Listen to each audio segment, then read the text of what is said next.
Hello students.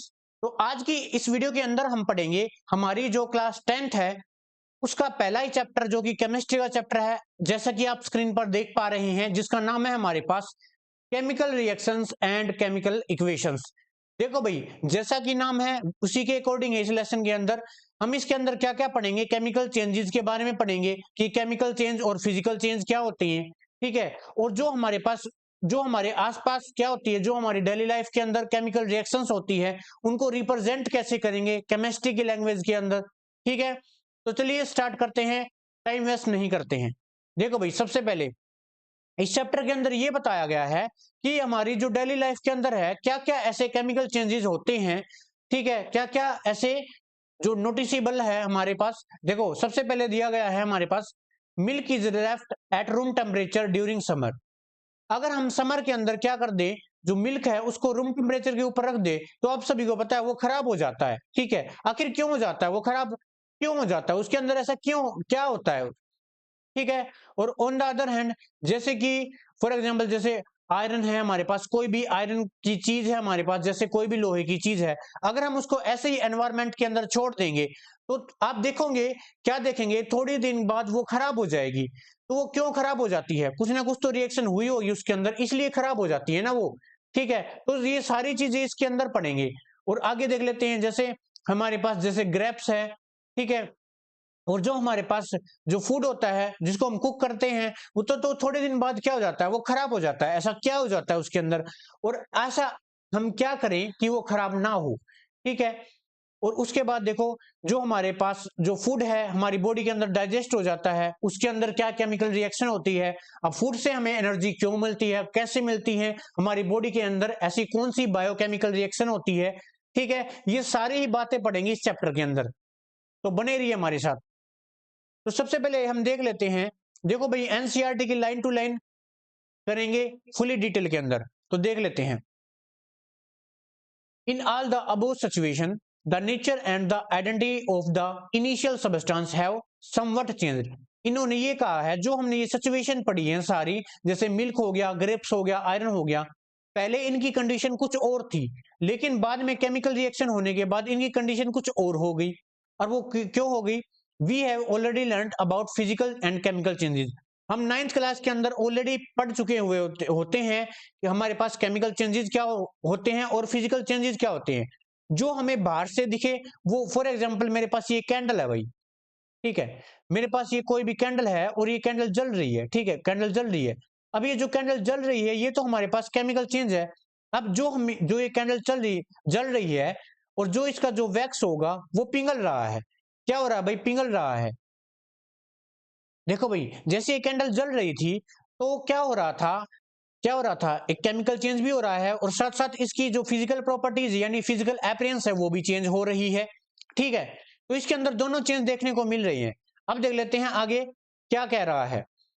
whenever a chemical change occur we can say that a chemical reaction has taken place।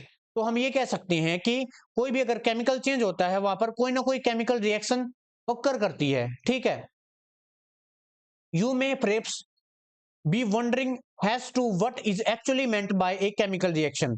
हम किसी भी actually chemical reaction के बारे में क्या समझते हैं। How do we come out to know that a chemical reaction has taken place. Let us perform some activities to find out this answer. Chemical changes क्या होते हैं, इनके लिए हमने कुछ एक्टिविटीज हैं जो कि आपके एनसीईआरटी के अंदर दे रखी हैं, वो एक्टिविटीज क्या परफॉर्म कर रही हैं वो हम देख लेते हैं। सबसे पहले देखो इसने क्या कहा गया है। देखो भाई, ये इस एक्टिविटीज के अंदर क्या बोल रहा है, हमारे पास एक मैग्नीशियम रिबन है, देखो ये ले रखा। ठीक है, हमारे पास एक मैग्नीशियम रिबन है, उस मैग्नीशियम रिबन को हम जला रहे हैं। हम मैग्नीशियम रिबन को जला रहे हैं, और जब वो जलेगा तो हमें व्हाइट फ्लेम मिलेगी। कैसी फ्लेम मिलेगी भाई, एकदम से व्हाइट फ्लेम मिलेगी। तो ये कह रहा है कि उसके अंदर क्या चेंजेस आएंगे जब हम उस मैग्नीशियम रिबन को जलाएंगे। फॉर एग्जाम्पल ये हमारे पास कोई भी एक मैग्नीशियम है। ठीक है, देखो भाई, जब हम किसी भी मैग्नीशियम रिबन को जलाएंगे, कोई भी मैग्नीशियम सबस्टेंस उसको जलाएंगे, तो वो जब जलेगा तो ऑक्सीजन के प्रेजेंस के अंदर जलेगा। आपको भी पता है हमारे आसपास क्या प्रेजेंट है, ऑक्सीजन प्रेजेंट है। तो वो ऑक्सीजन के साथ रिएक्शन करके क्या बना लेता है भाई, एक ब्लैक कलर का मैग्नीशियम ऑक्साइड बना लेता है। ठीक है।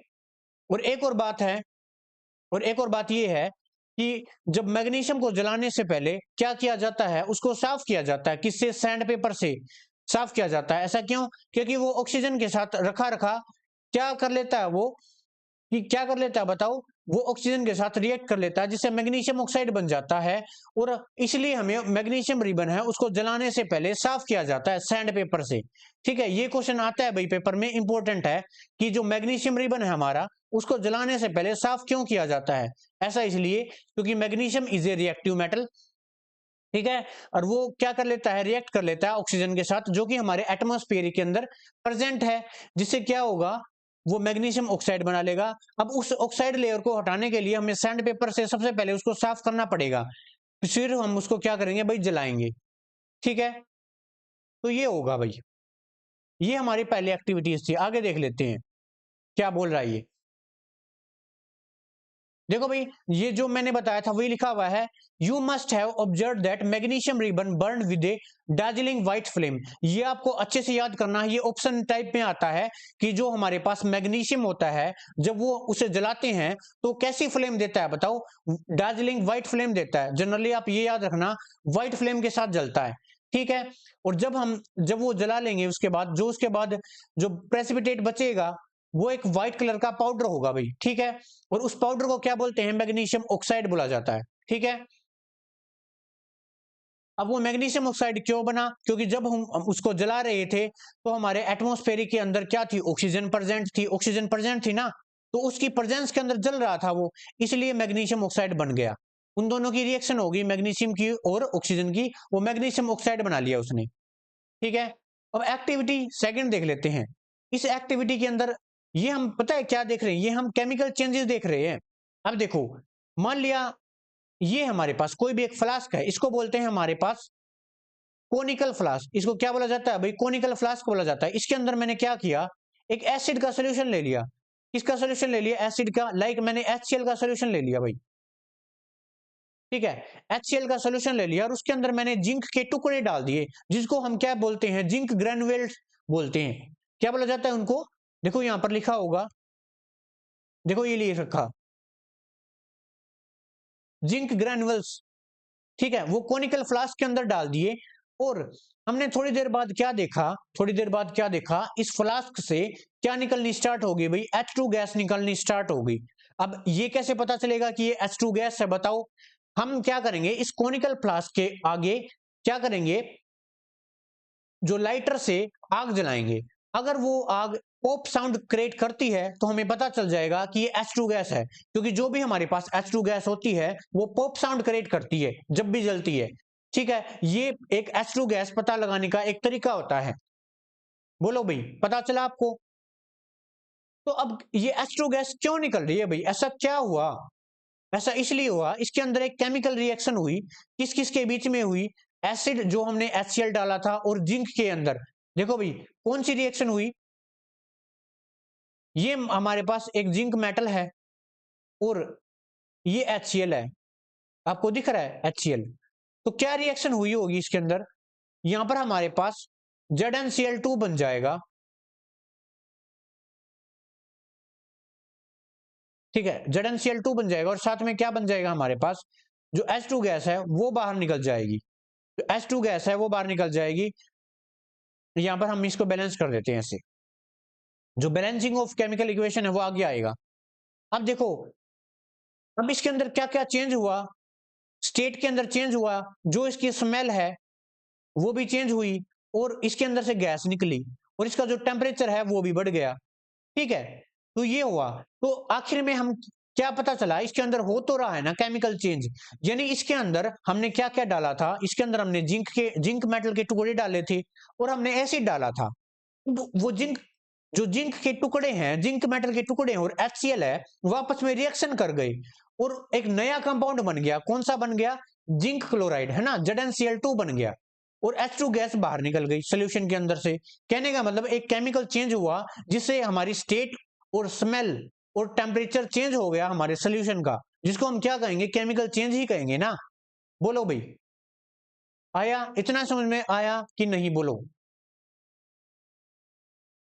देखो भाई, अब हमारा नेक्स्ट टॉपिक है केमिकल इक्वेशंस। ठीक है, हमें ये पता चल गया, केमिकल चेंजेस के बारे में पता चल गया, और फिजिकल चेंजेस के बारे में पता चल गया कि केमिकल चेंज क्या होता है। बताओ, हमारे पास एक से ज्यादा कोई भी दो सबस्टेंस आपस में रिएक्ट करेंगे और कुछ नया कंपाउंड बनाएंगे।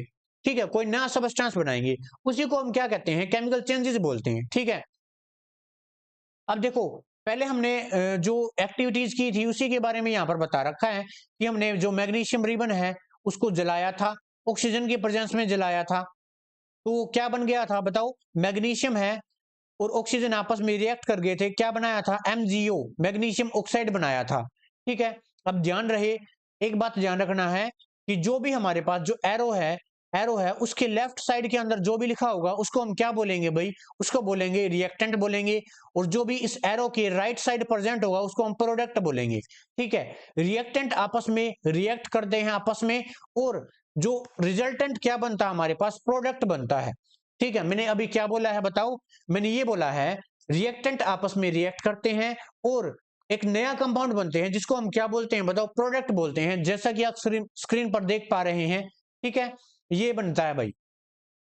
अब जो मैंने बताया है वो यहां पर लिखा हुआ है, देखो, the substance that undergo chemical change in the reaction, magnesium and oxygen are the reactant. यहां पर देखो कौन कौन रिएक्ट कर रहा है? बताओ, मैग्नीशियम रिएक्ट कर रहा है और ऑक्सीजन रिएक्ट कर रहा है। तो जो मैग्नीशियम एंड ऑक्सीजन है उनको क्या बोलेंगे? बताओ, रिएक्टेंट बोलेंगे उनको, क्योंकि आपस में रिएक्ट कर रहे हैं ना, इसलिए। The new substance is magnesium oxide. जो नया सबस्टेंस है वो हमारे पास क्या बन गया? मैग्नीशियम ऑक्साइड बन गया।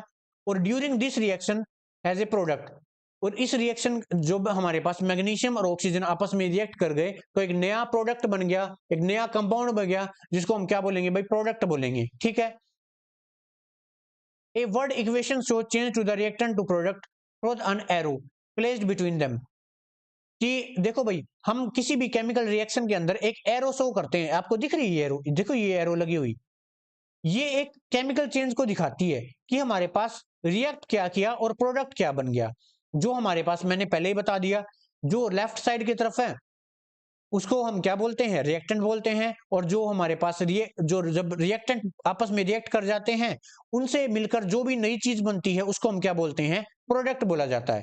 ठीक है, तो वही है भाई, जो मैं बता रहा हूं ना वही लिखा हुआ है यहाँ पर। ठीक है, नेक्स्ट देख लेते हैं।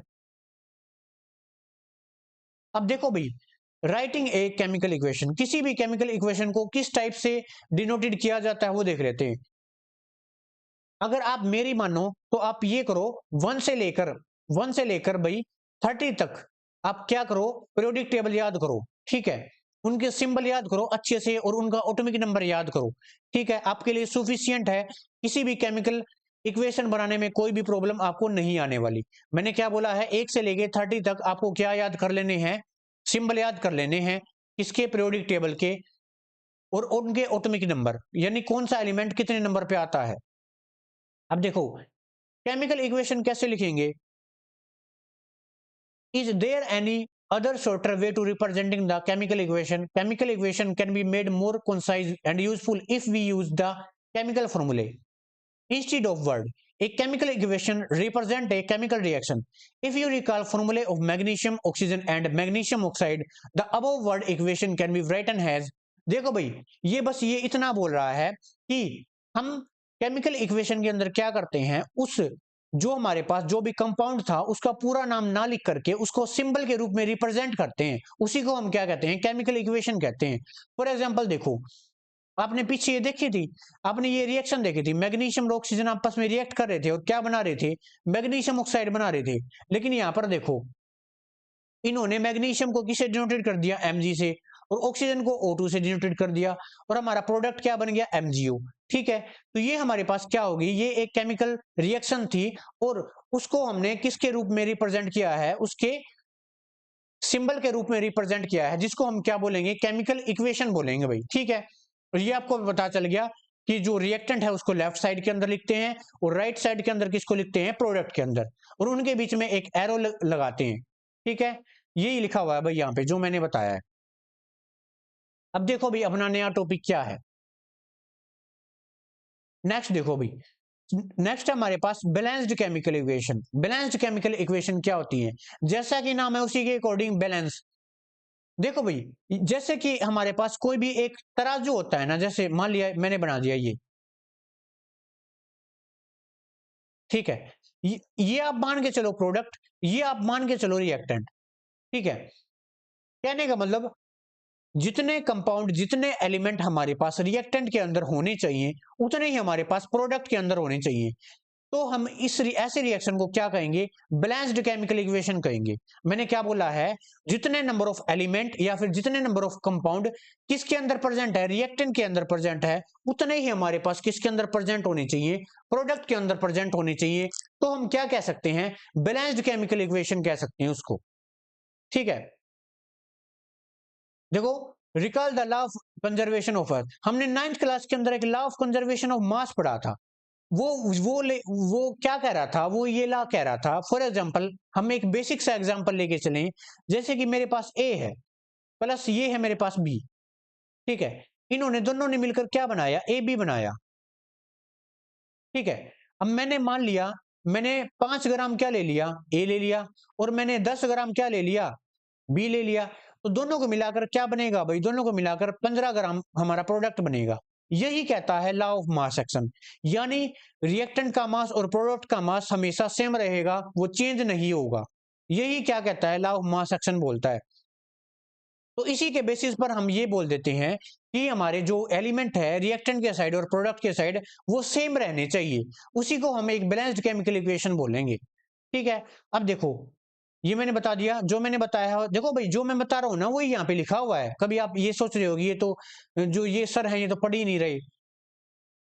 तो देखो, in other word, the number of atom of each element remain the same before and after the chemical reaction, hence we need a balanced chemical और स्केलेटल केमिकल इक्वेशन।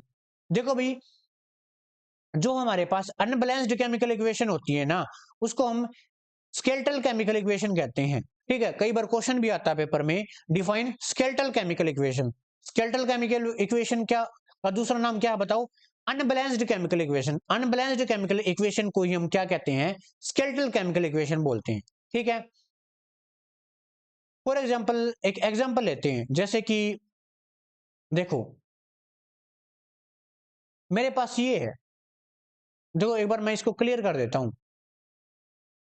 देखो भाई, हम एक एग्जांपल लेते हैं, ठीक है। मान लिया, एक सबसे बेसिक एग्जांपल लेते हैं, मान लिया मेरे पास H2O है,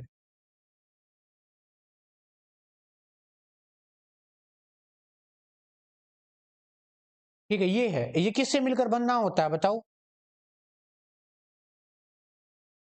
H2 प्लस O2।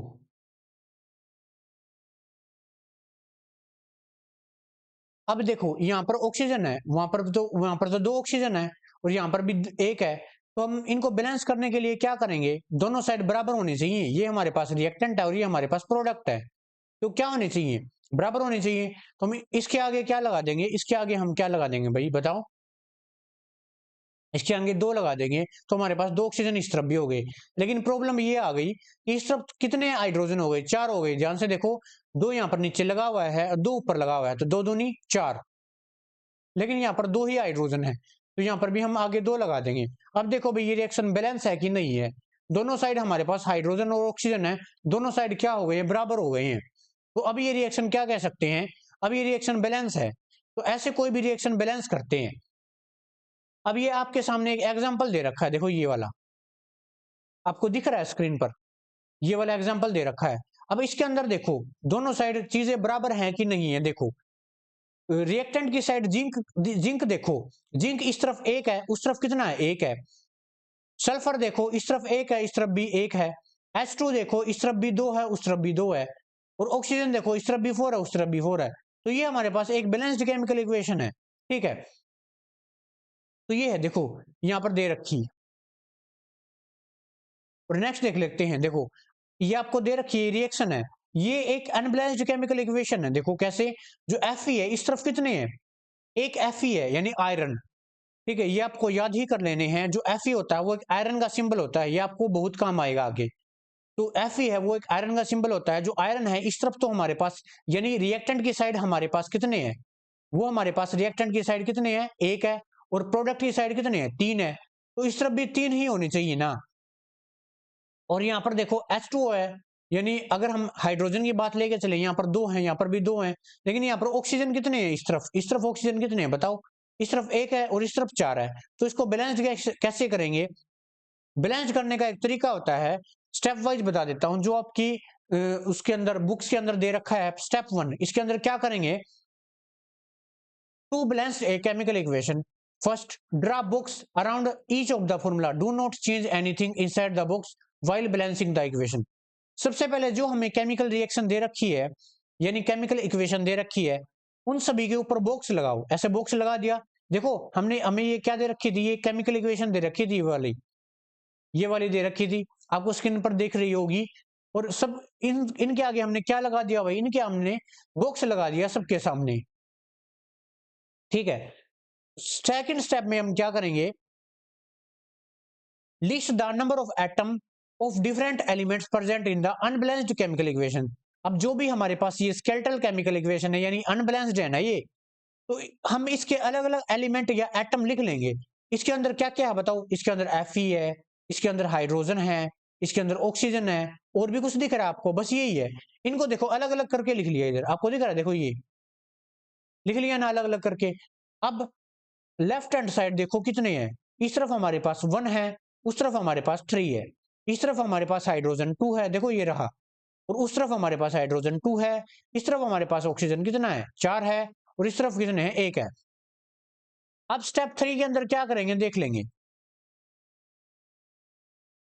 स्टेप 3 के अंदर हम क्या करेंगे, it is often convenient to start balance with the compound that contain the maximum number of atom. वहां से बैलेंस करना स्टार्ट करो जहां से maximum number of atom contain है। इट मे बी रिएक्टेंट और ए प्रोडक्ट, वो रिएक्टेंट भी हो सकता है, वो प्रोडक्ट भी हो सकता है, ठीक है। अब देखो यहां पर इनिशियली इन्होंने क्या किया है, जो H2O है वो इस तरफ 1 है और इस तरफ 4 है, क्या कर दिया इन्होंने, इस तरफ 4 से मल्टीप्लाई कर दी, बैलेंस करने के लिए इस तरफ 4 से मल्टीप्लाई कर दी। देखो मैं आपको करके दिखाता हूं, मान लिया अपने पास ये रिएक्शन थी,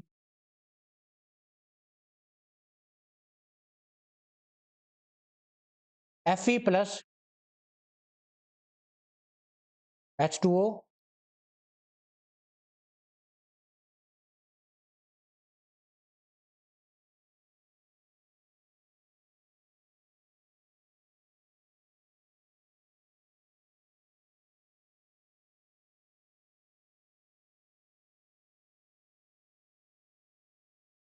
देखो भी अब यहाँ पे हम क्या करेंगे, देखो ये रिएक्शन थी हमारे पास।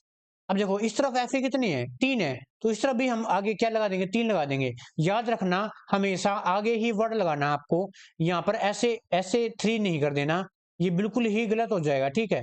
ऐसे करोगे तो आपका बिल्कुल गलत हो जाएगा, हमेशा 3 आगे ही लगाना, ठीक है। हमेशा कोई भी वर्ड आगे ही लगाना। अब इस तरफ 3 हो गए, Fe हो गए हमारे पास बैलेंस। अब क्या H2 देखो, अब ऑक्सीजन देखो H2 भी है, ऑक्सीजन देखो इस तरफ हमारे पास ऑक्सीजन कितने हैं, 4 है, और इस तरफ हमारे पास ऑक्सीजन 1 है, तो यहाँ पर हम 4 लिख देते हैं, हो गए। लेकिन ध्यान दो ध्यान से, यहाँ पर हाइड्रोजन हमारे पास कितने हो गए, 4 दूनी 8, 8 हो गए, वो 8 हो गए कि नहीं हो गए, यहाँ पर कितने हैं, 2 है। तो इसके अगर अगर इसके आगे हम 4 लगा दे ऐसे, तो यहाँ पर भी 8 हो गए या नहीं हो गए। तो ये हमारे पास एक बैलेंस्ड केमिकल इक्वेशन बन गई। ये हमारे पास कैसी बन गई, एक बैलेंस्ड केमिकल इक्वेशन बन गई। तो देखो भाई लास्ट में जाकर ऐसे ही बैलेंस करनी है, इन्होंने जैसे मैंने बताया ना वैसे ही की है। देखो यहाँ पर ये हो गई हमारे पास बैलेंस्ड केमिकल इक्वेशन, देखो लास्ट में सारे स्टेप वही फॉलो करने हैं जो मैंने बताई है। अब स्टेप 4 के अंदर देखो, writing symbol for physical state. अब इनकी फिजिकल स्टेट भी लिखनी होती है। अब देखो इसकी इस रिएक्शन के अंदर एक बार नजर मारो एक बार, ठीक है। अगर हमारे पास Fe है, अब आपको तो नहीं पता Fe लिक्विड फॉर्म में है, सॉलिड फॉर्म में है या गैसियस फॉर्म में है, तो हमें क्या लिखना होता है, इनकी फिजिकल स्टेट लिखनी होती है कि किसी भी केमिकल रिएक्शन के अंदर इनकी फिजिकल स्टेट क्या है। अरे बस कुछ नहीं है, अगर ये सॉलिड स्टेट के अंदर हो तो हमें ब्रैकेट में S लिख देना है, अगर ये गैसियस स्टेट के अंदर हो तो हम क्या लिख देना है, G लिख देना है, अगर लिक्विड स्टेट के अंदर हो तो वो क्या लिख देना है, बताइए एल एल लिख देना है, ठीक है, एल लिख देना है। अब देखो यहाँ पर देखो इस रिएक्शन के अंदर देखो, यहाँ पर इन्होंने क्या लिख रखा है बताओ, यहाँ पर Fe के ब्रैकेट में अंदर S लिख रखा है, इसका मतलब होता है हमारे पास सॉलिड। यहाँ पर देखो H2O के ब्रैकेट में गैस लिख रखा है, यानी G लिख रखा है, इसका मतलब होता है गैस, ठीक है। और अगर L लिख रखा होता तो उसका क्या मतलब होता है बताओ, उसका मतलब होता है लिक्विड, ठीक है। देखो the gaseous liquid aqueous solid state of reactant are produced are represented by the notation G L and aqueous। aqueous का मतलब भी लिक्विड ही होता है, ठीक है, वो आपको ध्यान रखना है। अब आगे देख लेते हैं।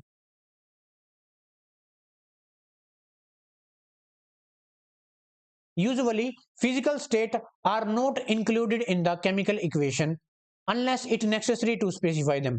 बेसिकली हम इसका यूज नहीं करते हैं ज्यादा, अगर कहीं पे नेसेसरी ही हो वहीं पे उसका यूज करते हैं। बाकी अगर आप इनको सिंबल को ना भी लिखो तो भी आपका काम चल जाता है, तो भी अपना काम चल जाता है, ठीक है।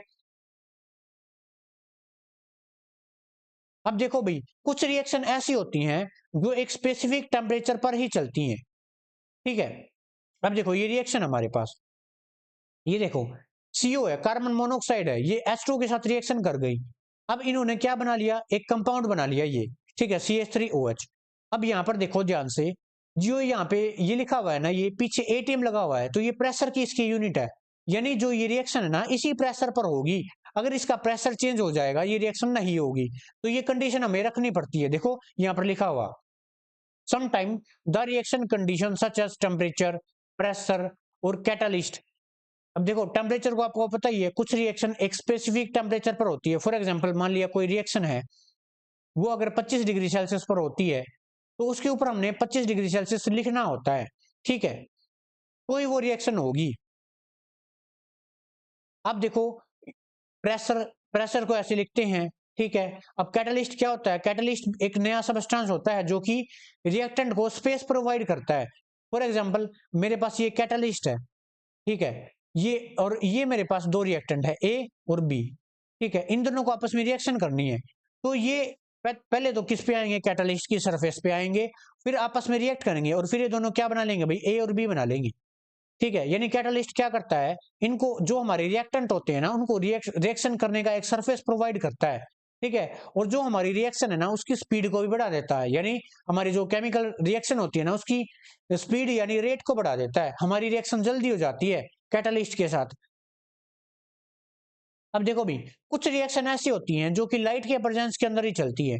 अब देखो यहाँ पर हमारे पास सनलाइट की प्रेजेंस में ये रिएक्शन हो रही है, तो ऐसी रिएक्शन जो कि लाइट की प्रेजेंस में होती है उनको हम कौन सी रिएक्शन बोलते हैं बताओ, फोटोकेमिकल रिएक्शन बोलते हैं। कौन सी रिएक्शन बोलते हैं, फोटोकेमिकल रिएक्शन, ठीक है।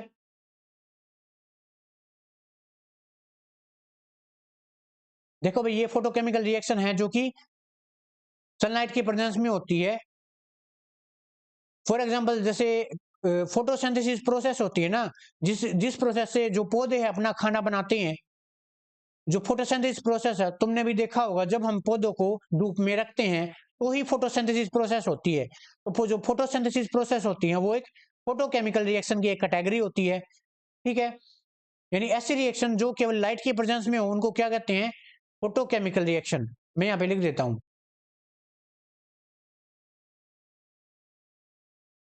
फोटोकेमिकल रिएक्शन, ठीक है। आगे ये हमारे पास कुछ क्वेश्चन है, ठीक है, ये आप क्वेश्चन खुद से सोल्व करके देखना, बिल्कुल सोल्व हो जाएंगे आपसे, नहीं तो हम ये लेसन पढ़ने के बाद इन क्वेश्चनों को करेंगे, ठीक है, विद डिटेल। अब हमारे पास है टाइप्स ऑफ केमिकल रिएक्शन। देख लेते हैं अलग अलग, हमने केमिकल चेंजेस के बारे में देखा, फिजिकल चेंजेस के बारे में देखा, ठीक है, केमिकल रिएक्शन कैसे बनती हैं और उनसे केमिकल इक्वेशन कैसे बनती है, ठीक है। और क्या देखा हमने, क्या देखा, जैसे केमिकल बैलेंस्ड केमिकल इक्वेशन क्या होती है, अनबैलेंस्ड केमिकल इक्वेशन क्या होती है, ये आपको पता चल गया, रिएक्टेंट क्या होते हैं, प्रोडक्ट क्या होते हैं। अब हम पढ़ेंगे types of chemical reaction. Chemical reaction भी बहुत सारी टाइप्स की होती हैं, वो हम देख लेंगे अब यहाँ पर।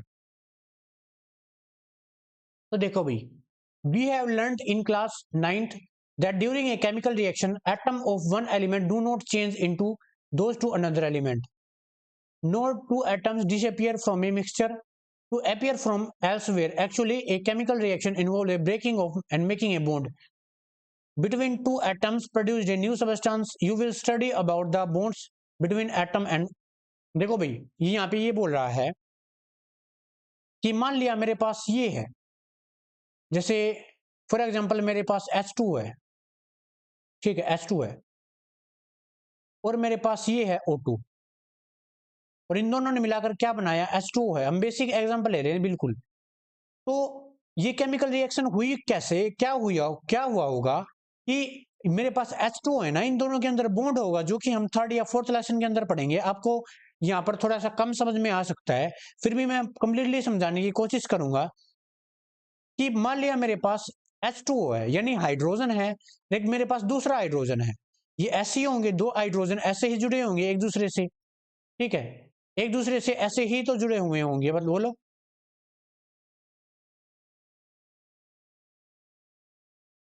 तो इन दोनों के अंदर जो बॉन्ड होगा वो बॉन्ड टूटेगा, ठीक है। जब वो बॉन्ड टूटेगा तभी तो ये हाइड्रोजन जाकर दूसरे ऑक्सीजन से जुड़ेगा। और ऐसे ही मेरे पास O2 होगा, जैसे ऑक्सीजन है, ये ऑक्सीजन, इन दोनों के बीच में ऐसे बॉन्ड होगा। ये बॉन्ड जब टूटेंगे तभी ये जाकर इसके साथ बॉन्ड बनाएगा। तो ये जो यहाँ पर लिखा हुआ है ना, इसका कहने का ये मतलब है कि केमिकल रिएक्शन कैसे होती है, जब old bond break and new bond formed, जब पुराने बॉन्ड टूटते हैं और जब नए बॉन्ड फॉर्म हो जाते हैं तो केमिकल रिएक्शन हो जाती है। इसका कहने का ये मतलब है भाई, ठीक है। अब पहली रिएक्शन हमारे पास कौन सी है भाई, देखो ये हमारे पास कॉम्बिनेशन रिएक्शन, आपको दिख रही है ये कॉम्बिनेशन रिएक्शन, ये रिएक्शन है पहली।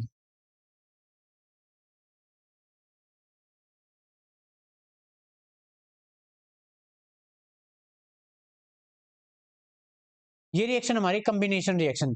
देखो जैसा कि इसका नाम है कंबाइन होना, यानी ऐसी रिएक्शन जिसके अंदर एक से ज्यादा रिएक्टेंट आपस में रिएक्ट करेंगे और वो एक सिंगल प्रोडक्ट बनाएंगे। फॉर एग्जांपल जैसे देखो, जैसे ये हमारे पास क्विक लाइम है, कैल्शियम ऑक्साइड, ठीक है, इसको क्विक लाइम बोलते हैं।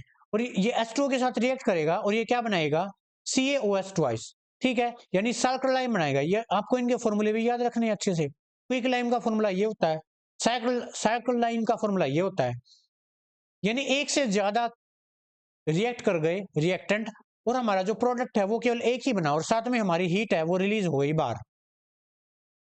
तो कहने का मतलब रिएक्टेंट कितने थे, एक से ज्यादा थे, प्रोडक्ट कितना, एक है, तो आपस में कंबाइन हो गए ना, दोनों दोनों कंबाइन हो गए। तो ऐसे रिएक्शन जिसके अंदर एक से ज्यादा रिएक्टेंट आपस में कंबाइन करते हैं और कंबाइन होने के बाद केवल और केवल हमारे पास एक ही प्रोडक्ट बनता है, उसको हम क्या कहते हैं, कॉम्बिनेशन रिएक्शन। देखो यहां पर लिखा भी हुआ है, in this reaction calcium oxide and water combine to form a single product calcium hydroxide, ठीक है। Such a reaction which is a single product is formed, ऐसे रिएक्शन जिसके अंदर एक सिंगल प्रोडक्ट फॉर्म्ड होता है, उन रिएक्शंस को क्या बोलते हैं भाई, कॉम्बिनेशन रिएक्शन बोलते हैं, ठीक है। तो यहां पर बताया गया है। आई होप आपको ये रिएक्शन आ गई होगी समझ में।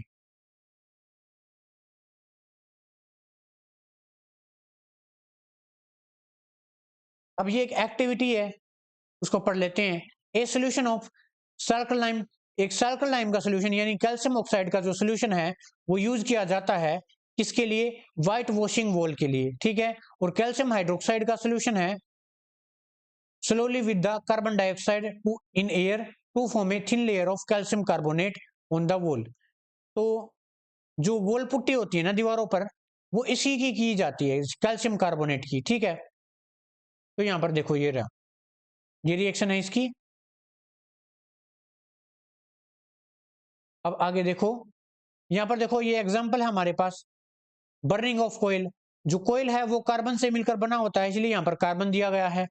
कार्बन है वो ऑक्सीजन की प्रेजेंस में बर्न करेगा और CO2 बाहर रिलीज होगी, CO2 गैस। देखो यहाँ पर जी लिखा हुआ है ना, गैस है इसका मतलब, तो गैस बाहर निकलेगी। तो ये कॉम्बिनेशन रिएक्शन है, क्योंकि एक से ज्यादा रिएक्टेंट आपस में मिले हुए हैं और केवल एक ही प्रोडक्ट हमें मिला है, तो इसलिए कौन सी रिएक्शन है, बताओ कौन सी रिएक्शन है, ये कॉम्बिनेशन रिएक्शन है। नेक्स्ट देख लेते हैं, ये भी फॉर्मेशन ऑफ वाटर। देखो ये तो मैंने एग्जांपल भी दिया था, वाटर की फॉर्मेशन है, ये भी एक कैसी रिएक्शन है भाई, कॉम्बिनेशन रिएक्शन है। हमारे पास जो H2 है O2 आपस में कंबाइन कर रहे हैं और एक प्रोडक्ट बना रहे हैं, केवल सिंगल प्रोडक्ट बना रहे हैं, तो यहाँ पर H2O है। ठीक है, तो ये था भाई कॉम्बिनेशन रिएक्शन। आगे आप पढ़ सकते हो, यहाँ पर वही बातें लिखी हुई हैं जो मैंने बताई हैं अभी। यहाँ पर देखो जो रेस्पिरेशन प्रोसेस है भाई, ये देखो क्या लिखा हुआ है, we all know that we need energy to stay alive. हमें जिंदा रहने के लिए हमें एनर्जी की जरूरत पड़ती है, आप सभी को पता है। We get this energy from the food, ये एनर्जी हमें फूड से प्राप्त होती है, ये भी आप सबको पता है कि जो हम खाना खाते हैं उसी से एनर्जी मिलती है। अब ये एनर्जी मिलती कैसे है, क्या रिएक्शन होती है? During digestion food is broken down into the simpler substance. For example जैसे राइस, पोटैटो और ब्रेड है, वो कार्बोहाइड्रेट अपने अंदर कंटेन करके रखते हैं। जब वो कार्बोहाइड्रेट ब्रेकन डाउन होते हैं छोटे छोटे उनके अंदर कंपाउंड्स के अंदर, जैसे ग्लूकोज हो गया, जो ग्लूकोज है वो ऑक्सीजन के साथ कंबाइन करता है अपनी बॉडी के अंदर और वो एनर्जी बना देता है, और इसी रिएक्शन को हम रेस्पिरेशन प्रोसेस कहते हैं। एक क्वेश्चन भी आता है, respiration reaction is also called exothermic reaction, या फिर ये बोल देते हैं कि जो रेस्पिरेशन प्रोसेस है वो एक्सोथर्मिक प्रोसेस। देखो ये लिखा हुआ, क्यों? क्योंकि ऐसी रिएक्शन जिसके अंदर एनर्जी बाहर निकले उसको हम क्या कहते हैं, एक्सोथर्मिक रिएक्शन कहते हैं। ठीक है,